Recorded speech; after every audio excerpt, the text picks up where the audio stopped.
সম্প্রতি মানিকগঞ্জে বাস টার্মিনালে এক ব্যবসায়ীকে বেদরভাবে মারধর এবং তার দাড়ি ধরে তাকে লাঞ্ছনা। তার অপরাধ, একজন প্রভাবশালী একজন নেতা সে তার দোকান থেকে এসে কাজ করে নিয়ে যাবে, কিন্তু তাকে ঠিক মতন টাকা পেমেন্ট করবে না।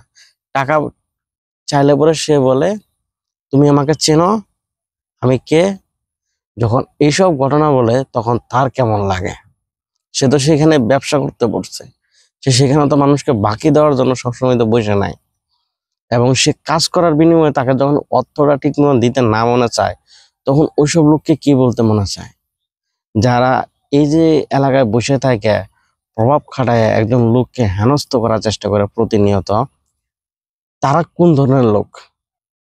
এবং সম্প্রতি যে ভিডিওটা একটু প্রকাশ পাইছে, সেই ভিডিওটা দেখা যাইতেছে তাকে দাড়ি ধরে লাঞ্ছনা করতেছে।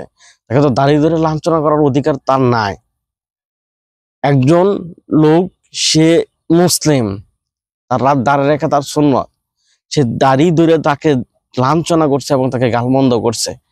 এটা কি মানে তার ন্যায্য অধিকার?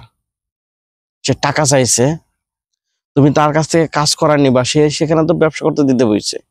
সে ব্যবসা করতে বইছে বিদায় তোমার কাছ থেকে সে, তুমি কাজ করার নিছো, তোমার কাছ থেকে টাকা চাইছে, আর তুমি তাকে টাকা দিবা না। তুমি নিজে একটা দোকান খুলে নাও।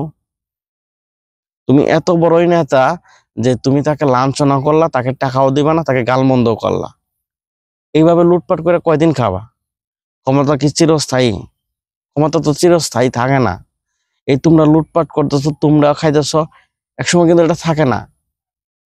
ইতিহাস কিন্তু তোমরা দেখতেছ, তারপরও তোমরা এটা থেকে শিক্ষা নিতেছ না।